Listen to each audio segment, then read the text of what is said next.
From Hollywood, it's time now for Edmond O'Brien as... Johnny Dollar. I got $500 here for you.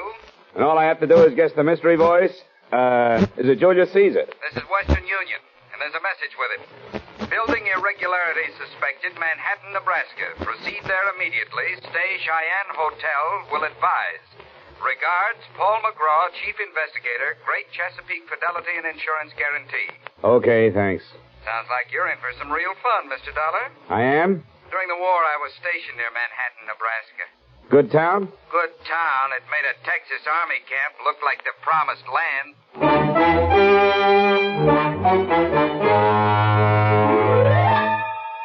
Edmond O'Brien in another transcribed adventure of the man with the action-packed expense account. America's fabulous freelance insurance investigator. Yours truly, Johnny Dollar.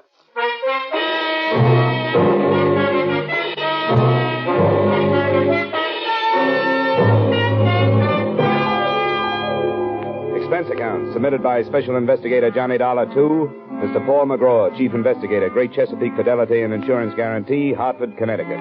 The following is an account of expenditures incurred during investigation conducted on behalf of your company or the story of the Big Red Schoolhouse.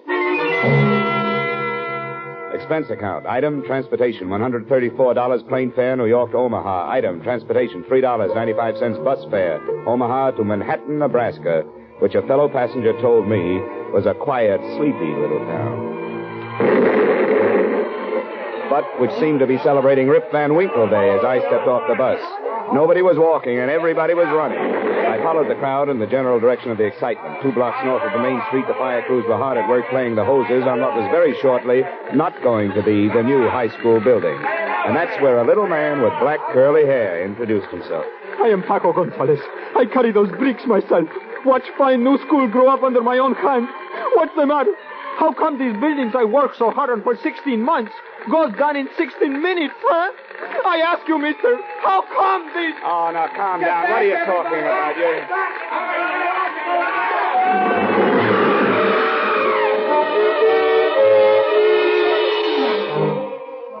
Like everyone else in Manhattan, Nebraska, I spent the next 3 hours working with the emergency fire and disaster squads.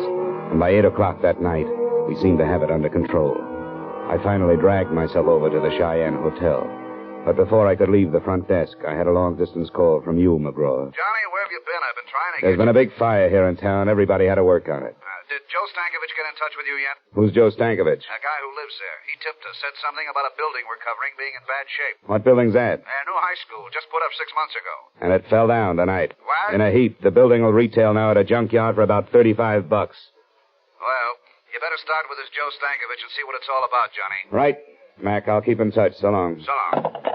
Room clerk, have you got city directory around here? Yeah, city directory in this burg? Yeah, who do you want to find, Mr. Dollar? I know everybody in and out. Man named Stankovich, Joe Stankovich. Yeah, oh, him. The city morgue. What? When? He just came over the radio. They picked up what was left of him out of the fire. Yeah, and that ain't much.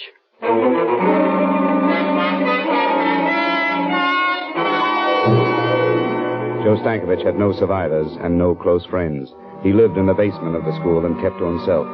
That was all I found out about him after asking questions around town for an hour or so. About 11 o'clock, I started back to the hotel. Turning a corner by an alley, 2 men in dark clothes were holding a third man in a tweed suit. The fourth man was giving him everything. Hey! Hey! When I came up, the 3 men scattered like burglars. The man they were beating pitched forward, and I caught him before he fell. You need some help, mister. Everybody needs help. But let me tell you who I am before you help me. Maybe you won't want to. All right, who are you? Bill Garrett. Yeah? You don't live here, do you? No, I just got in town this morning. I was the architect on that school. Well, don't you understand, Samaritan? Don't you see? Those 3 men were a group of citizens. Their kids could have been in that school when it caught fire and collapsed. And I'm afraid they feel that I don't design especially strong buildings. His office address was in his billfold. I hailed a cab and took him over there, after stopping by a drugstore for bandages, iodine, and something to take off the chill. While I was patching him up, I remembered how he'd stood there without a sound while they did that to him. When he came around, I told him who I was and what I was doing there. Thanks. You represent a powerful company, Mr. Dollar. But you're wasting time. You'll learn nothing from anyone in this town. I kind of thought you might tell me something, Garrett. Yeah, of course. I could tell you every delicious scandal that's happened here for the past 30 years. Every exquisite depravity and violation of the sanctity of human intelligence. No, I mean about the school building. Well, I can tell you there wasn't any reason for those boilers to be fired today. That there wasn't any reason for them to blow up. But they did. Any idea why? Lots of ideas. And all of them bad, Dollar. Real bad. Okay, tell me. Look, I was raised here. I went to college over in Lincoln. And one day I came back an architect. I was going to make the whole place over. Nice buildings, nice streets, everything. And you saw what happened. The school was my first big project. Yeah? I drew it 4 years ago, revised it a year later. And the city hired you? Better than that. I was so good, the day they broke ground on that school, I left for Paris to study at the Sorbonne. And you weren't in town while it was being constructed?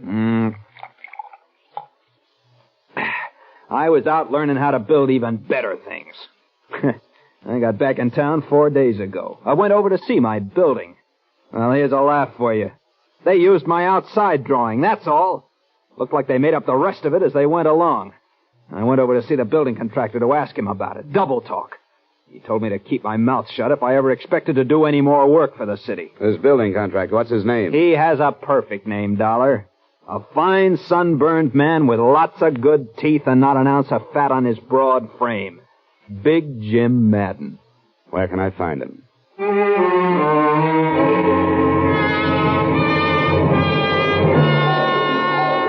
20 or 30 irate citizens of Manhattan had already gathered outside Jim Madden's home, with the 10 uniformed men from the local sheriff's office forming a half-moon circle across the close-clipped lawns, as well as the 2 standing guard over the yellow convertible in the driveway, meant there'd be no kind of beating up around there.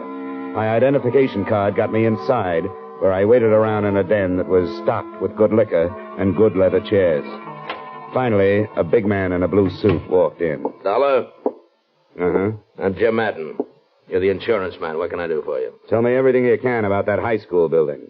City made a claim yet? I don't know. Uh-huh. You just happened to be in town. We heard something might be wrong with that building. Apparently there was. Who told you a thing like that? 2 boilers explode and there's something wrong with the building? Is that the way you people figure? We check into things. Well, so do we, and we couldn't find anything wrong. Who's your we? Me and the boys. Officially with the city construction department. We just had a big meeting. Yeah? I figured those people hanging around outside ought to be worrying you. Well, they don't worry me, and you don't worry me. Drunken janitor goes to sleep last night without turning down the boilers. The pressure kicks way up, the joint blows apart and burns down. Is that what you decided in that meeting? That's about it. It was a terrible accident, and we'll have to use an old garage or something for a school. But then we'll get around to building another with the insurance money we have coming. Good walls don't tumble out from that kind of explosion. We have to have some kind of specifications on that. Easy, Dollar, easy. Of course you do, of course you do. Anything at all. Yeah, there you are. All the building specifications on the high school, okay? That'll do for now. Good. Now you can get out of my house. You smell smoky.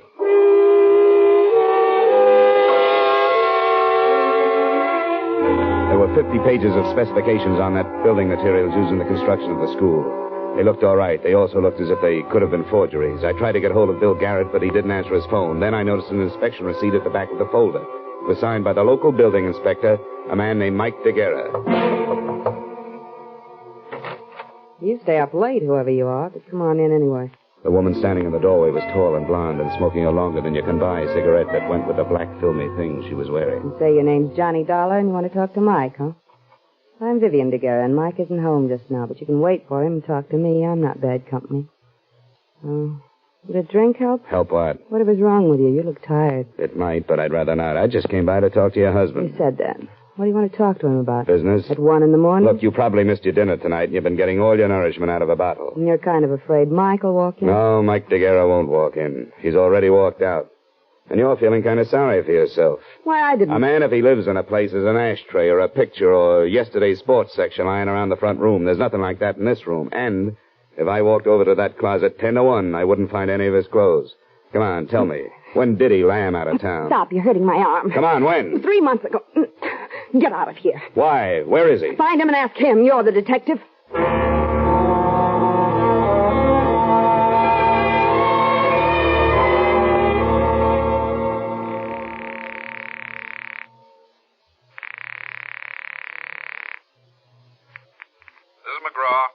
Johnny Dollar. It's a mess here. Your man Stankovich is dead, was killed in the fire. Oh, that's a shame. What do you think?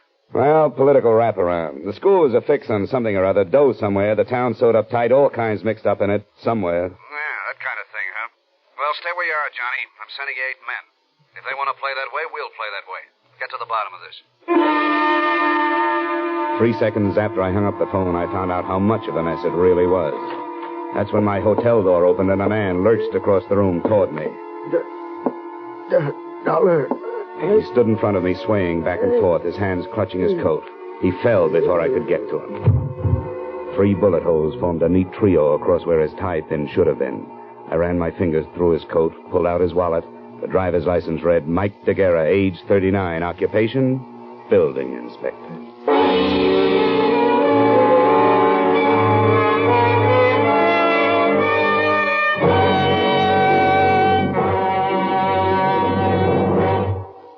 In just a moment, we will return to the second act of yours truly, Johnny Dollar. But first, the king of the cowboys, Gene Autry, will be riding the CBS range again this Saturday night. And Gene will be singing 2 of your favorites, Funny Little Bunny and Home on the Range. This Saturday, CBS also will take you on another trip with Vaughn Monroe's Caravan. You can hear them both every Saturday night on most of these same CBS stations. Vaughn Monroe and Gene Autry. Now with our star, Edmond O'Brien, we return to the second act of yours truly, Johnny Dollar.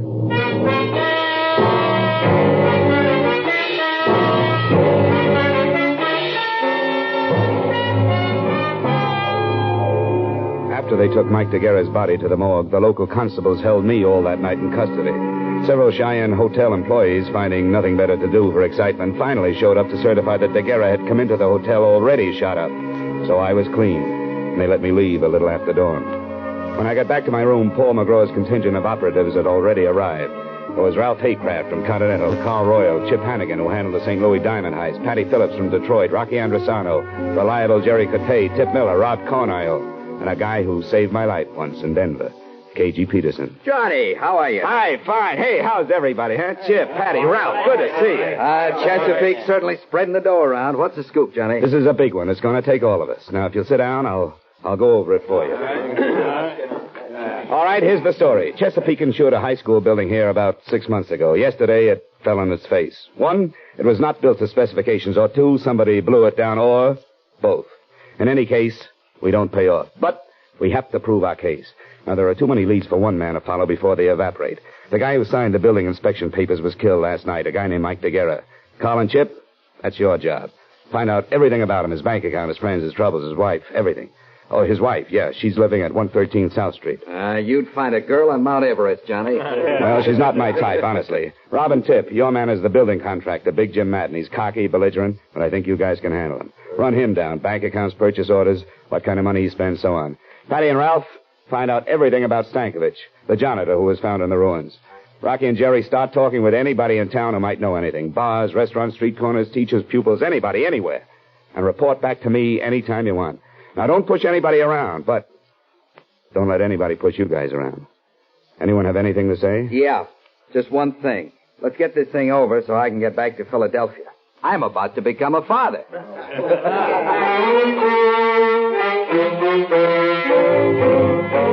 I thought I'd sit back a while and see what kind of birds were flushed up from the dusty meadows of Manhattan, Nebraska. An hour later, my first bird winged in.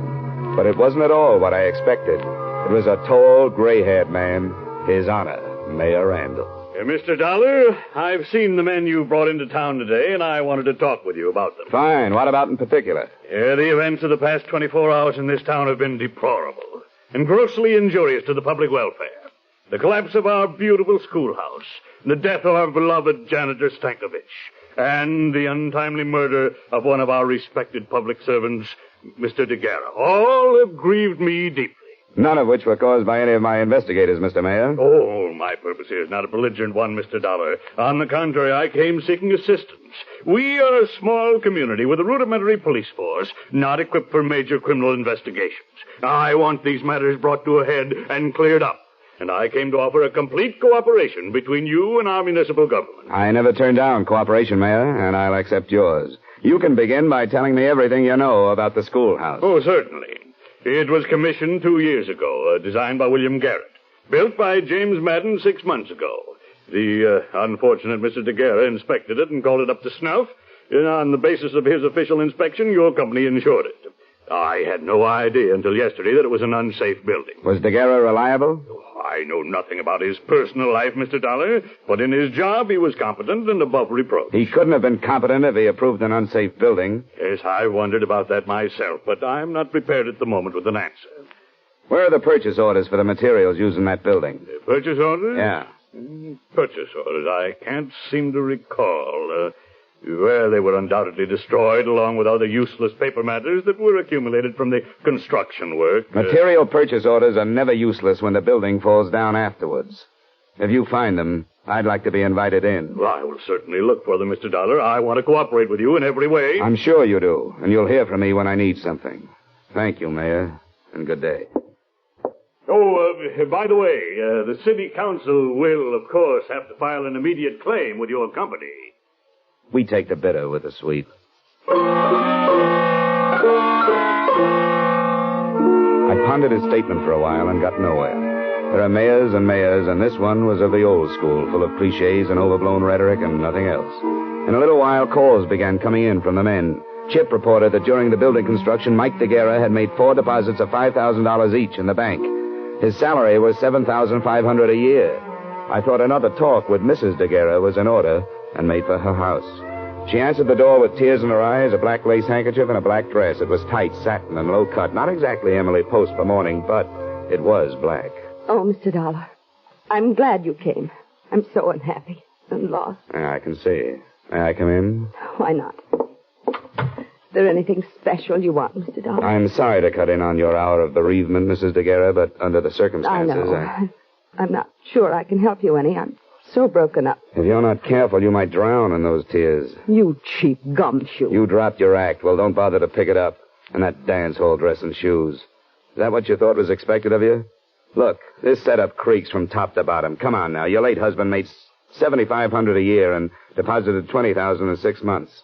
Does that figure? I don't know anything about his money. All I know is the bank told me he only had $300 left.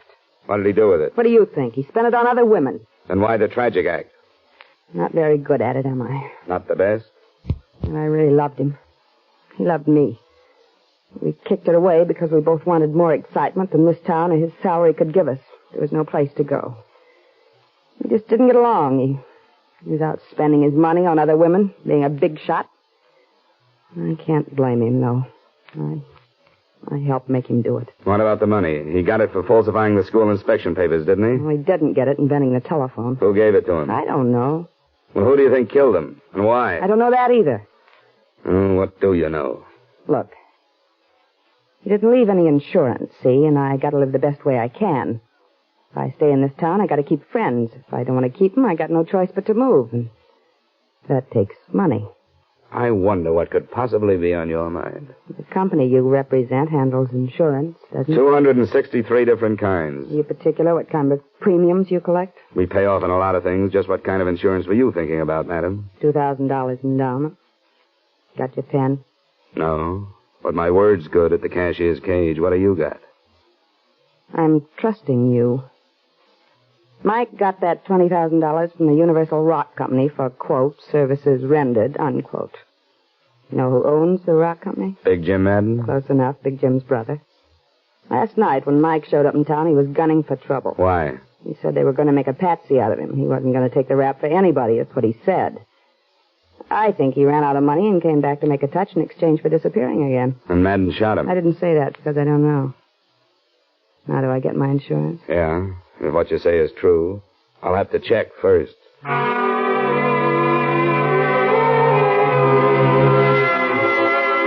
finally tore myself away from the grieving widow and headed back for the hotel in case any of the boys called.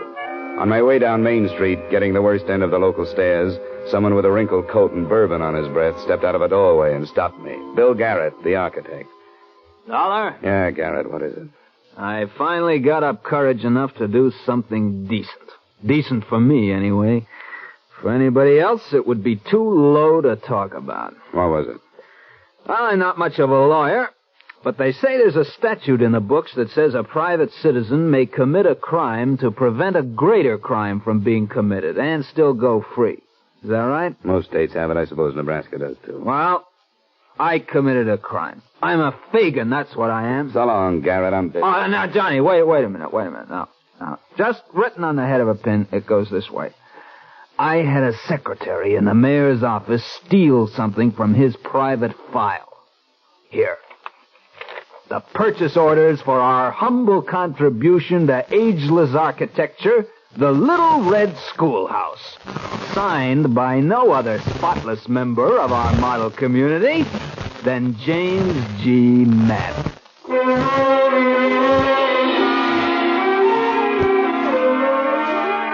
I looked at them, and they were as advertised. Purchase orders complete down to the last 10-penny nail. Not being a technical expert, I decided to shoot them back to Paul McGraw for his perusal. I sent them from the local post office, insured, registered airmail, and special delivery. Then I walked up the steps of the city hall for a chat with His Honor.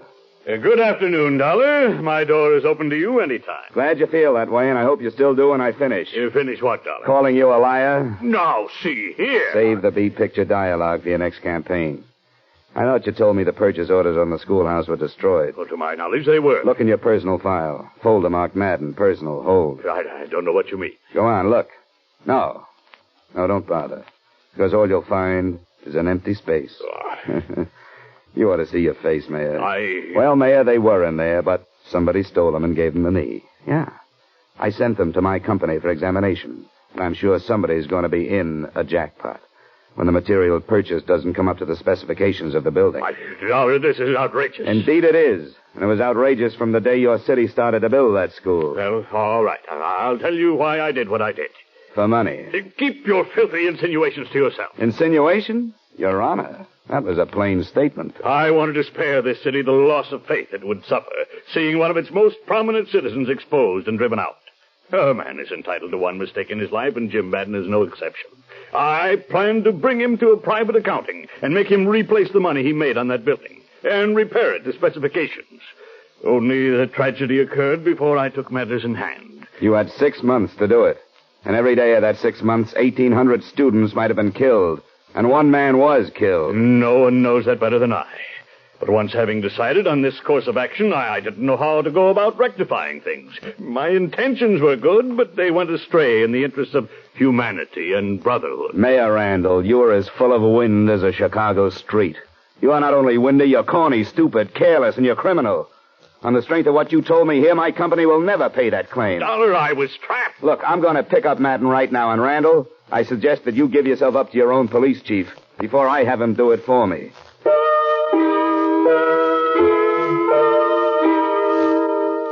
I raced back to my hotel to organize my men and pick up Madden. When I came in, the phone was ringing. It was Rocky Rosano saying he had 2 witnesses to DeGuerra's shooting. I told him to pick up the boys and come right over. I hung up just as the door opened, and 3 sullen characters with brick dust on their shoulders came in, uninvited. Want to come with us, Dollar? What do you need? 4th at Bridge? Come on. No, thanks. Guys. That's do it. It was strictly no contest, and with one on each side working a punishing arm lock, I casually strolled out of the room and down the elevator to the street. We were coming out of the hotel when I saw Rocky, Chip, Cagey, Ralph crossing the street. My boys did real well, especially Cagey Peterson, who was in a hurry to get back to his wife. Louis abused the hoods. I said a few words. Sorry, this is business. Hasn't sent you, didn't he? Do it by yourself. We're not proving that. Talk. Lay off. Lay off. Of course he sent us. Who else? Where were you supposed to take me and why? Why, I don't know. Where? The Universal Rock Company on the edge of town.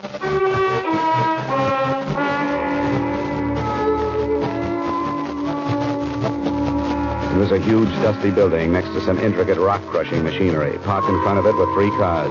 A yellow convertible, such as a well-to-do contractor might drive, a long black sedan, such as a city official might have, and a small sedan, such as anybody might have. We covered all the exits, and Cagey Peterson and I went up the front way.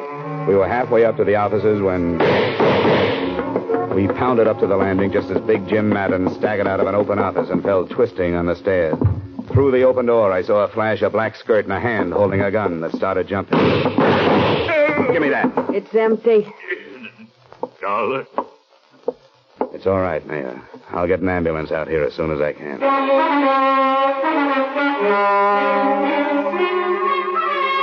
We took Vivian Daguerre into custody. Randall was in bad shape, and he died 2 hours later. But before he died, he told me the whole story. It was my idea, from beginning to end. Madden didn't want to do it, but I told him if he didn't, he'd never get another contract from this city. We were able to split $100,000 with the cheap supplies we used in that building. Well, when I showed up Madden, he was afraid he was going to take the rap alone, huh? He was afraid he'd end up like Mike Daguerre. That right? Yes, I had to have Daguerre killed. He wanted more money.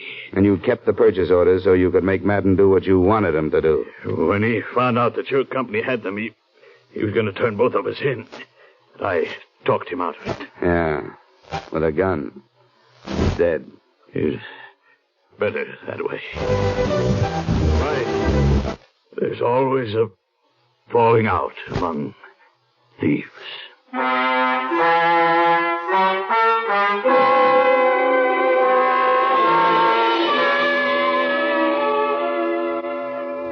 That was the last question Mayor Randall ever asked on Earth. And like other men before him who had lived with deceit and treachery, Randall didn't live long enough to get an answer. It turned out he had an ex-wife in Detroit and a daughter living in Miami, but neither one of them claimed his body. His estate was tied up by the city, and the county buried him in Potter's Field, right next to another thief named Jim Madden. No one wrote anything on their headstones. No one cared. The reform city government was too busy floating a bond issue for a new high school. Bill Garrett's going to design it, and this time, I'm pretty sure they'll follow his plans. Expense account total, $3,227. Yours truly, Johnny Dollar.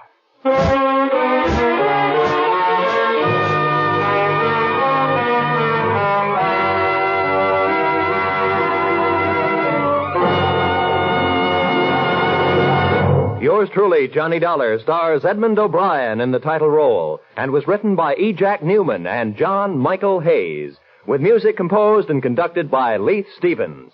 Edmond O'Brien can currently be seen starring in Harry M. Popkin's United Artists production, D.O.A. Featured in our cast were Victor Perrin, Elliott Reed, Hy Averback, Clayton Post, Bill Conrad, Virginia Gregg, and Willer Waterman. Yours truly, Johnny Dollar, is produced and directed by Jaime Del Valle.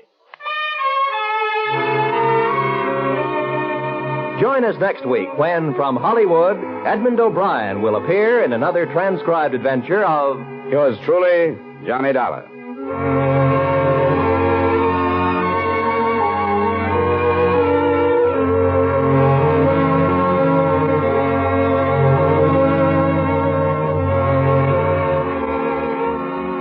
You can bet your life it's fun. It's a laugh a minute. You can bet your life it's full of surprises. It's radio's craziest quiz show, and you bet your life it'll be one of your favorites when you join Groucho Marx every Wednesday over most of these same CBS stations for You Bet Your Life. Now stay tuned for the adventures of Philip Marlowe, which follows immediately over most of these same stations. This is CBS, the Columbia Broadcasting System.